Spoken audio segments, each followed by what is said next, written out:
Nina bendlula mithedla kwezindi ihlahlana zendaba ze1KZNTV ifundele uphilano kaCebekhulu kamzimba umntwana uyakhuleka. Nazo kwizona ndaba esithizo ezihamba phambili namuhla. Bavale umgwaqo befuna izindlu Esiphingo. Ufakazi ugeqa amagula kwelokubulawa kwe-ANC kanti eDUT bakhala ngohlelo lweka NSFAS. Sanemukelane nebisilo kwindaba ze1KZNTV. Avuke umbhejazana avala umgwaqo M35 ngomlilo amalungu omphakathi ahlala kolindela Esiphingo Transit Camp eThekwini KwaZulu-Natal namuhla ekhala ngokungacaci kohlelo lokuhanjiswa kwawo endlini akhele zona ngumasipala omkhandlu weTheku. Ukhulana Ncobolo ilungu lomphakathi uthi njengoba befake kulabo lindela kusukela ngonyaka 2009 kabakwamukela ukushaya ngokonyaka ulonwabo kongeniswa kwabo kulezi zindlu abakhele zona ezibizwa ngonkanku ngenxa yesimo esingesihle solindela asebehlale kubona esibeka kengcupheni impilo yabo. Bafuna kusheshiswe uhlelo lokususwa kwabo kolindela abahlali basesiphingo Transit Camp eThekwini.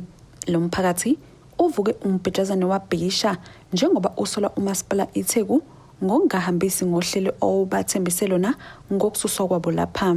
Izindlu seziphelile lapha yana phezulu kodwa manje umasipala uthi uqale wathi uya verify oqale wathi uya investigate wathi uya verify manje usuthi uya auditor ke manje into eyenzekayo manje abantu baphumile abanye abaphumile thina sisele la sokuphele izinsuku njengamanje singaphumi asazi ukuthi kwenzakalani. Sicela umasipala ukuthi usikhiphe la ngoba indawo esikuyona njengamanje kunezindlu njengoba ubona nje kunezindlu esezime ngazodwana la ekuthi makufika umoya ziyaphakama makunethi imvula iyangena zinembombo zineminyaka zaba khona.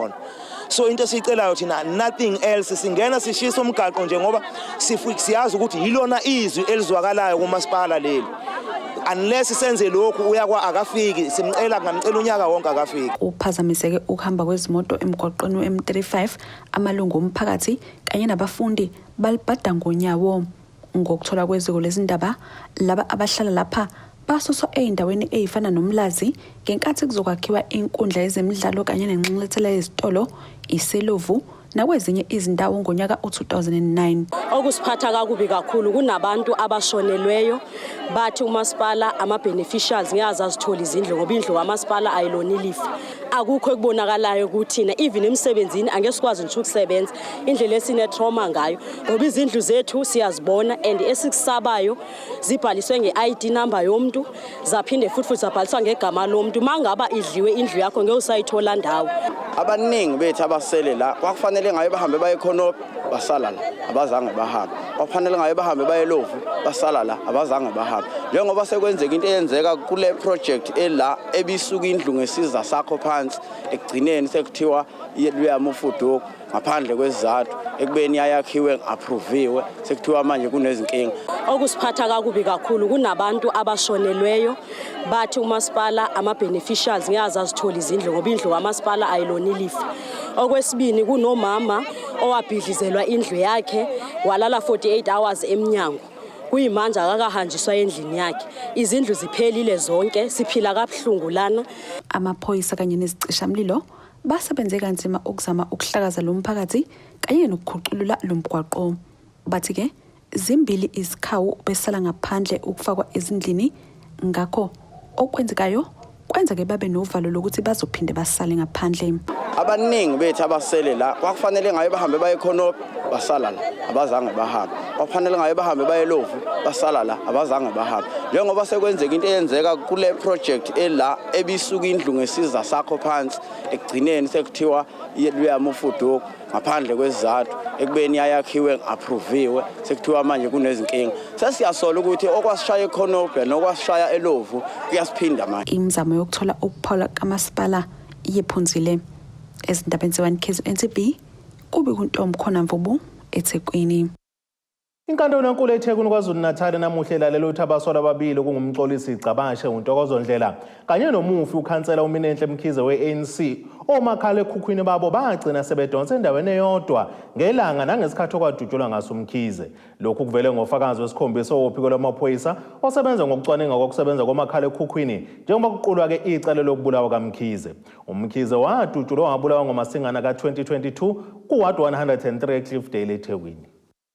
Sibonge Philani ithuba lapho e-studio namhlanje okuthe kwahlaluka enkantolo kugibele ebhokisini ofakazi ababili okufakazi wesithupha kanye nowesikhombisa.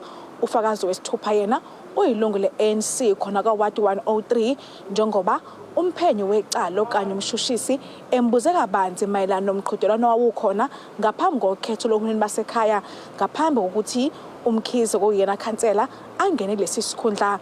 Echaza umnumzana uPhewa okuyena we-ANC uveza ukuthi ngesikhathi kusaqhubeka imikhankaso sasenzima isimo kuyona le ward njengoba babe bathatha abantu ababeyifuna wokumthethelela isibiso oyilungu le-ANC naye owekade engenele ukhetho ngokuzimela njengoba le ward yayikade iphethwe yena. Omunye wakumnumzane uLinda okuyimanje oso-ward councillor emva kokuthi washona uMkhize. Ubufakazi kaPhewa lelungu le-ANC bube sephelela lapho. Emva kwalapho kube sekugibela uThobile Ngcongwana osebenza kuphiko la SAPS yena ohlaziya kabanzi ngokusuke kwenzeka komakhalekhukhwini. Into ayivezile uthi ngomhla ka-22 kuJanuwari ucingo lukamufa kuMinenhle Mkhize kanye nolabasula ababili okumxolisi Cabashe kanjalo noNtokozo Ndlela ukusukela ngesikhathi zehora lesithathu kuze kushaya isikhathi zehora lesishiyagalombili zayekade ilokhu udonsa kwimbhoshongo eyodwa njengoba eminye yazo ivela khona eCliffdale, iseshaya moya kanjalo naseHammersdale. Into ayivezile ngesikhathi esephonsa umbuzo uveza ukuthi kunesikhathi la umsola wokuqala okumxolisi ucingo lwakhe kade lingasadonsi okanye lwaselivaliwe okubenzima ukuthola ukuthi ngakube ngaleso sikhathi yena eyakhe network kade sidonsa kephi. Uthi kodwa usona zonke lezi sikhathi ngesikhathi ucingo lwakhe lisasebenza ludonsa endaweni eyodwa nokamsola wesibili okundlela. Undlela uzokhumule ukuthi leli icala uthinteka ngokuthi kuyona yonke indawo la khona umsola wokuqala wekade ekhona njengoba imoto kuyiyona ayeyishayela kwakweyakhe umxoliso kuyona umsola wokuqala. Laba bobabili basagqunywa ngaphansi esitokisini njengoba icala labo lizobuyela ngomsombuluko. Into evelile ukuthi kusanabanye ofakazi abathathu bazozogibela ebhokisini njengoba umphenyi into ayivezile ukuthi kule mpelasonto kunolunye ulwazi asafuna ukuliqoqa wathembisa ukuthi koshaya umsombuluko lolu lwazi selikhona icala bese liyaqhubeka. Abasolwa baliphika leli icala. Kutebokho Sibisi wezindaba ze1KZNTV kuchannel 261 ngisenkantolo enkulu eThekwini. Abafundi besikhungo semfundo ephakeme iDurban University of Technology eThekwini KwaZulu-Natal bakhala ngokuthola kanzima ngenxa yokushintshwa kohlelo olusetshenziswa ukubahlinzeka ngemali yesikhwama ke silekelela abafundi ngezimali zokufunda uNSFAS olubizwa ngeIzaka. Laba abafundi bathi impilo imile kubona kanti okunzima kakhulu ukuthi kabanzi ukuthi kufanele baqondane nobani ukufaka izikhalazo zabo ngalolu hlelo.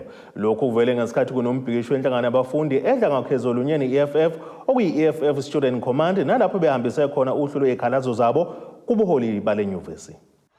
Ziyaqonga izinkinga kubafundi besikhungo semfundo ephakeme iDUT eThekwini ngenxa yezinkinga ababhekene nazo nabathi-ke zidalwa ukushintsha kwendlela abathola ngayo imali abaxhaswa ngayo isikhwama uNSFAS. uNSFAS ubukhipha imali uyinikeze inyuvesi.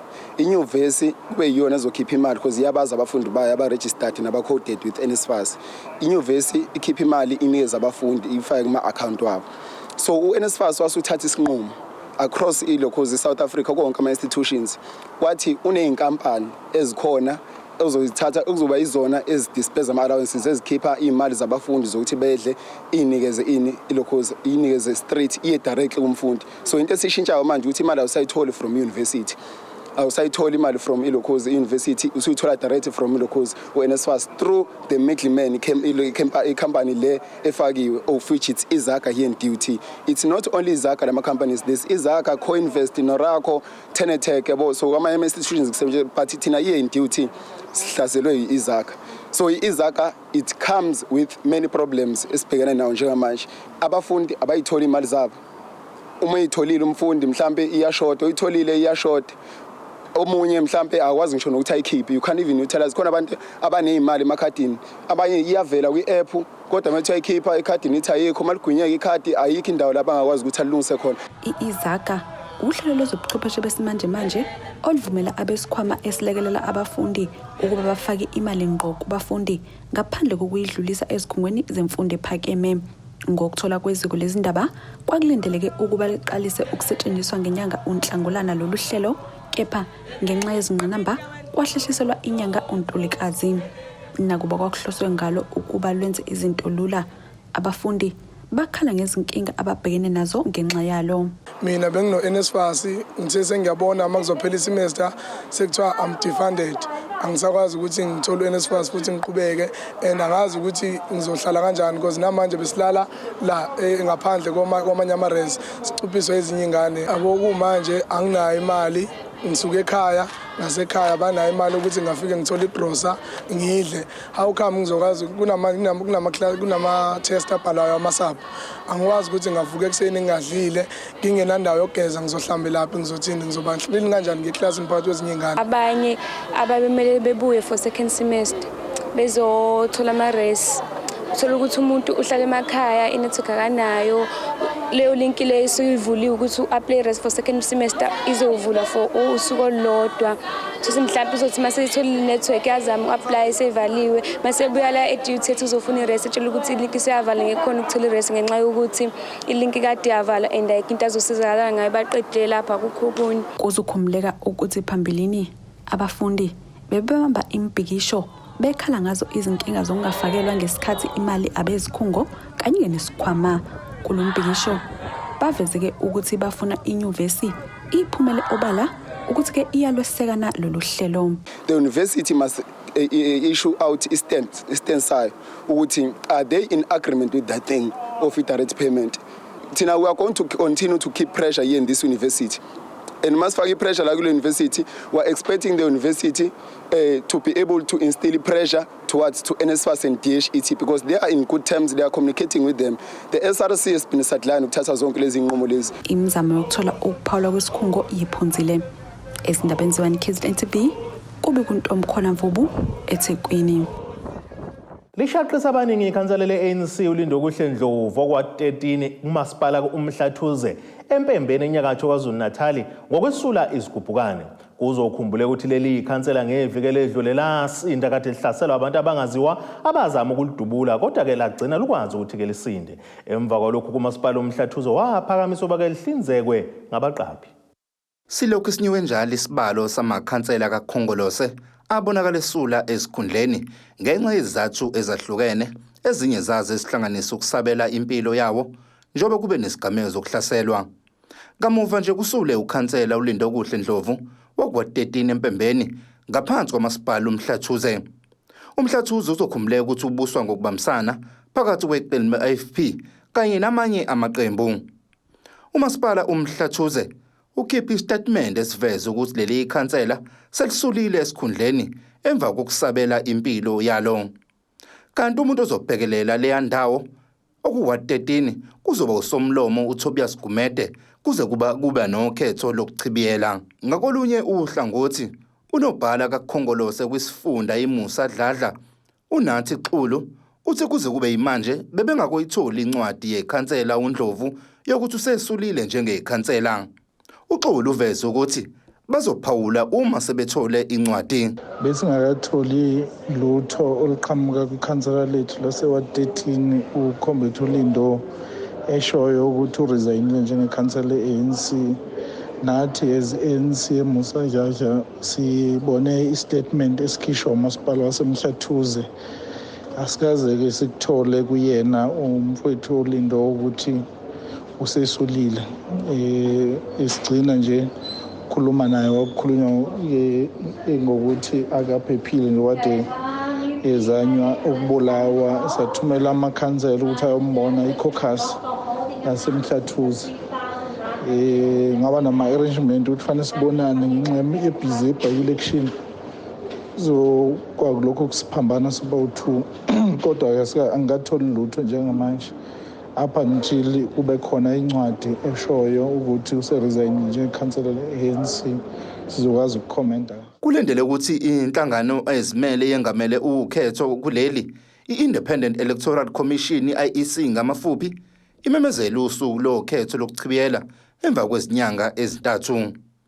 Ezindabeni ze-1KZNTV kubika uThabani Maphumulo eRichards Bay.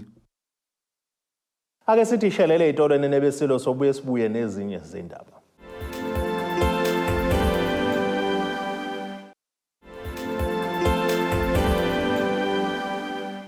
Asibonge siphinde sinamukele uthi nisahleli nathi kwindaba ze-1KZNTV nazo kwizona esithi ngezihamba phambili. Bavale umgwaqo befuna izindlu Esiphingo. Ufakazi ugeqa amagula kwelokubulawa kwe-ANC kanti eDUT bakhala ngohlelo lweka-NSFAS. Ubhekene nengwadlo kwentuleka kwamanzi umphakathi waseWillowfontein eMgungundlovu maphadnele kaMthaniya njengoba bethi sekupheleka izinyanga ezibalelwa kweyinhlanu engaphuma amanzi kompompi. Laba bathi isimo sesivele sabanzima kakhulu kulandela ukudunwa kwelo lehlinzeka ngamanzi okubika ukuthi lavinjwa kwahlasela umshayeli maqeda kwashaya kwachithwa nalo. Amanye kamalungu omphakathi aveza ukuthi asephoqelekile ukuba kamisa ukusebenza kwamabhizinisi awo njengoba engasakwazi ukuthola amanzi. Umphakathi waseWillowfontein eMgungundlovu uthi usuphoqeleke ukuba umise ukusebenza kwamanye kwamabhizinisi kulandela ungabikho kwamanzi isikhathi eside. Ngiyasebenza ngokuwasha abantu bala emphakathini. Ngiye ngwashe izinto zabantu konke yakhethile kodwa ngesimo samanzi ke ibhizinisi yami ayisakwazi ukuqhubekela phambili.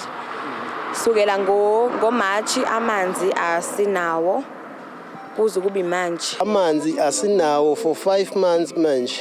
Sipheka amagwinya lana kufuna kube khona amanzi indawo izinto eziklinwayo ngamanzi. Laba bathi ukudunwa kweloli elithutha amanzi kwenze isimo sabanzima kakhulu kepha bebevele bengathembele kuwo. Ivaterkani yona ubinakho ukuthi uma idlula sicele simise ithi isibuya phezulu amanzi ayisenawo.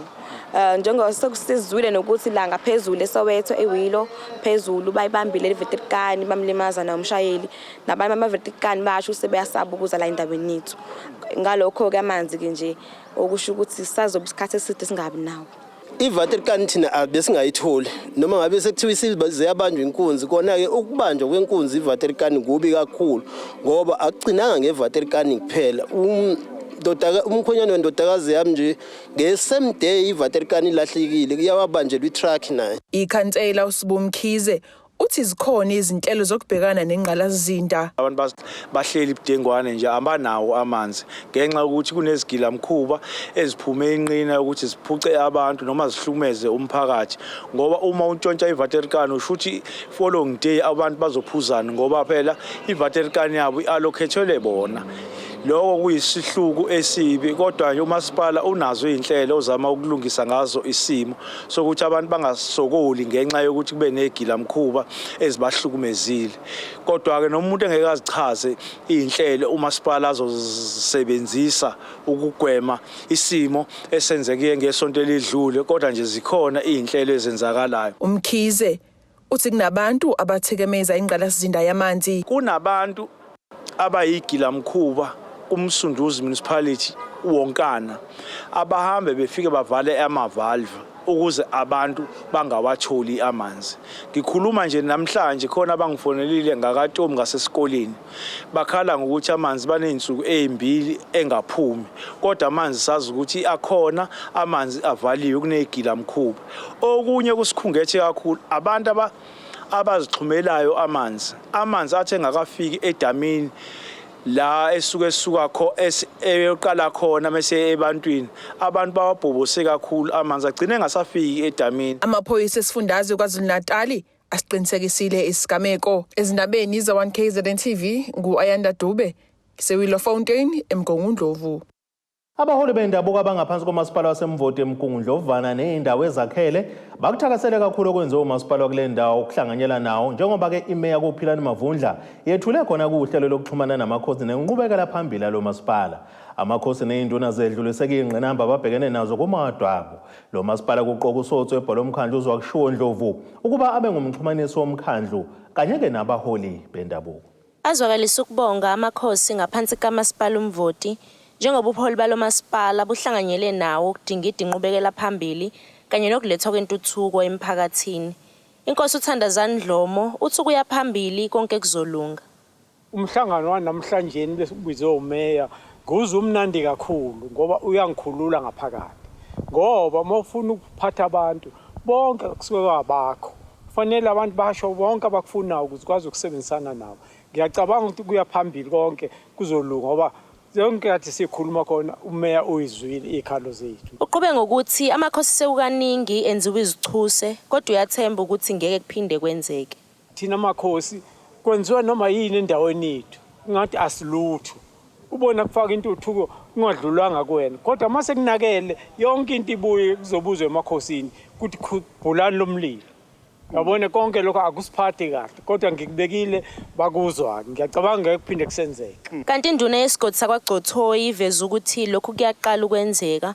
Umhlaba unzima Bhengu uthi lokho kubekwe imeya lomkhandlo bakwamukele kanti futhi bakushayela ihlombe. Sibizileke wayibeka zonke izinto afisa ukuthi sisebenzisane ngazo nathi njengomholi bomdabu sikushayela ihlombe sakwemukela lokho akubeke namhlanje umeya sinethemba masibuka ukuthi mhlambe uguquko lizoba khona kuzoba khona ushintsho masibuka indlela aqala ngayo uba meya nethimba lakhe ukusebenza nathi ke sizimisele ukusebenzisana naye njengoba ewumeya wasemvuto okhona njengamanje simbona esondela phakathi kwethu njengabaholi okuyithina esisuka endaweni ezisemakhaya okuyithina futhi sihleli nabantu esazi nedingo zomphakathi. Khona manjalo imeya lomasipala uPhilani Mavundla uthi umhlangano bewukhulumisa inqubekela phambili yasemvoti. Umkhandlu kaSemvoti unamawadi awu14 awu11 kulamawadi aseyindaweni zamakhosi. Ngakho ke uma kutholala kunemicimbi yenzakalayo uthola ukuthi ayazi inkosi ayazi induna njoba nzulu nje bekunomcimbi omkhulu izola kaDungu wababa uMandela kodwa inkosi ithe itshelwe ngayizola induna itshelwe ekseni ezinye zithi ayizange itshelwe sidalwa.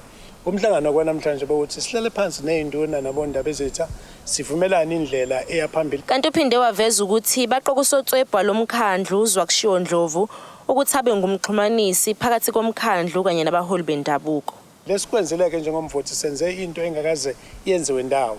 Uhuyipho kanye usotswebhu womkhandlu simbeke njengomuntu ozokuba umxhumaniso kanye abeyinxusa phakathi komkhandlu wasemvoti kanye nomholi bendabuko. Senza lokhu kuze kube khona umuntu okuyena aziyo amakhosi nezinduna ukuthi uyihlo nendlebe nomlomo wabo ukuze bangayitholi bengazi ukuthi kufanele bachaze kephi okanye babuze kephi. Usotswebhuke sithe uzoyihambela yonke imkhandlu yamakhosi uzakuqonda ukuthi kwenzalani ahlale nemhlana semhlanganweni yemkhandlu yamakhosi. Thobeka Dladla ezindabeni ze1KZNTV emvoti. Inhlangano engenzi inzuzo isiyathuthuka Welfare Organization ebambisana nomnyango wezokuthuthukiswa komphakathi ngaphansi kwesifunda seKing Cetshwayo enyakatho KwaZulu-Natal ibambe ke ingqungquthela yamadoda ezweni senkosi yaseBathenjini kwaSomophe eMacekane lapho ibizoqwashisa khona amadoda ngendlela angangenelela ngazo ukulwisana nehlamba sokuhlungumezana ngokobulili. Uthobile Mzimelo ngumhlelo lengqungquthela uthi lokhu bakwenza ngenhloso yokunika amadoda ithuba lokubhoboka ngokwahlukumezayo kanjalo nokuthola kuyisona ke izathu nomnyombo sokuthi amadoda ehlale njalo esematheni ezenzo zokuhlukumeza. Akhale ngezingqinamba ezihlukene amadoda asemacikane empangeni ngaphansi kobukhosi bakwaSomopho ngenkathi kubanjwe ingqungquthela wanikeza inkundla yokubhodla ngezinkinga abhekene nazo. Ukhulumela isiyathuthuka Welfare Organization okuyiyona ehlanganisela amadoda uthi ke bathathe igxathu lokuhlanganisa amadoda ukuze ezonikwa ithuba lokuhlanza konke okungaphakathi nokuhwela ekutheni kube khona ukuhlukumezana ngokobulili. Si decide as usiyathuthuka ukuthi sibize lengqungquthela yamadoda ngesizathu sokuthi siyabona ukuthi abantu besilisa bayahlukumezeka nabo kakhulu. Imvamisa ke mhlambe kuye kubhekelele abantu besifazane nezingane mhlambe uthola ukuthi noma efakwa amadoda mhlambe kuba kancane okuvelayo ngamadoda nanokuthi ke imvamisa siza ukuthi abantu besilisa baye bethi noma behlukumezeka bagcine ukuhlukumezeka kwabo bekuvalela kubona ngaphakathi. Njengoba sifikileke namhlanje sizobagqugquzela abantu besilisa ukuthi abangathuli nokuhlukumezeka kwabo abakureport bakhulume ngoba egcineni sigcina sithola sekunabantu besifazana ababulewe. Induna yesigodi sasesitezi umzobanzi izulu khona ebukhosini bakwaSomopho ukushayela ihlombe ukuba khona kwalengqungquthela kuyinyanga yamadoda ikakhulukazi njengoba bekusanda kuba khona nesigameko sokushiswa komunye umuzi kule ndawo ushiswa umuntu wesilisa. Okade kwenzeka nje insukwini okukhomba ububo obukhona. Sinomuzi lapha wakwaSimelane ukufike khona insizwa izobheka ilokho ngani intombi yayo yafika yashisa umuzi. Kusanda kwenzeka nje kukhona nje ku recent. Ezinye zezinto engibona ukuthi lolu suku lufike kahle ngalo. Noma usuku inyanga njoba kungeyamadoda nje futhi kuhle kabi ukuthi kuqalwe ngathi thina besilisa sihlanganiswe lapha ukuthi sizobhunga ukuthi thina fanele siphathe kanjani emphakathini, umuntu wesilisa wenzani emphakathini. uZulu uthi ke ukubuye kwahluphe kakhulu amadoda kulelizwe ukucindezelwa umthetho sisekelo wezwe kanye nokuhlanekezelwa kwamalungelo. Njoba singaphakathi nje kuningi abakuvezayo abantu besilisa okubakhathazayo. Babala khona ukuthi abasebenzi, babala ukuthi umthetho sisekelo wala eNingizimu Afrika uyabampintshi ngenxa yokuthi sibuye siwahumushe nakabi amalungelo uhulumeni awenza, siwahumusha kabi kwesinye isikhathi. Sithi mayethu uhulumeni ingane ungayishaya akasho ukuthi ingane ungayidiscipline ekhaya. Usho ukushaya lokho okuwukuhlukumeza. Ezindabeni ze1KZNTV kubika umqondisi Myeni emacekane empangeni. Ake siphinde silishelele etolweni nebesilo siyabuya nezinyo zendaba.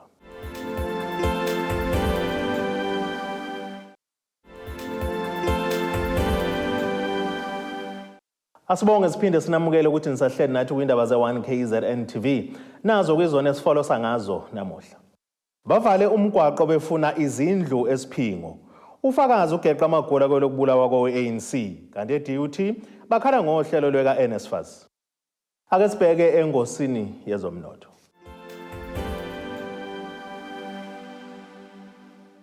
Iranda kuleli bizo 17.87 cents kuyidola laseMelika bengu 23.7 cents kupondwa waseBrithani libe ngu 20.3 cents kueuro yase-Europe.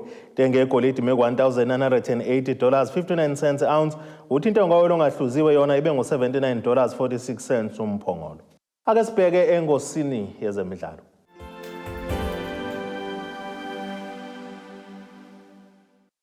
Iqembu laKwaZulu-Natal Royal AM selozokuyidlalela ke-Harry Gwala Stadium eMgungundlovu imidlalo yalo yasekhaya. Lokhu kuzemva ukuthi umasipala waseMsunduzi unqume ukuxhasa leli qembu. Isinqumo sokuxhaswa kwe-Royal AM sithathwe emhlanganweni wesigungu esiphezulu kumasipala waseMsunduzi obukade ngolwesithathu. Umasipala waseMsunduzi uzoxhasa leli qembu ngamali ezigidi eziyisishiyagalolunye R9 million ngonyaka. Kanti ke leli qembu likade lidlalela eChartworth Stadium imidlalo yasekhaya eThekwini.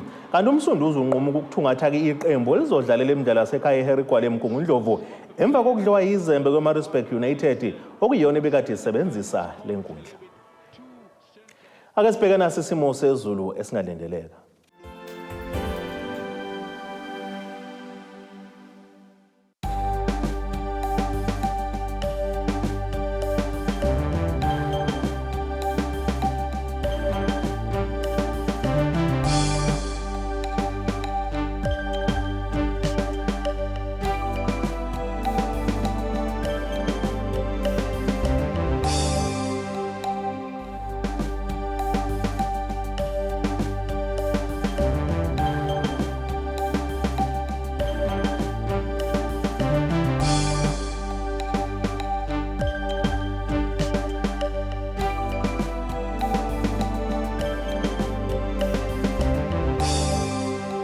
Nina bomlilo othathu oshubhangwangwa shisa ikhotha zasedlebe kokoshane esemabedlana kwamzimba umntwana nethimba lonke le indaba sithi khulu.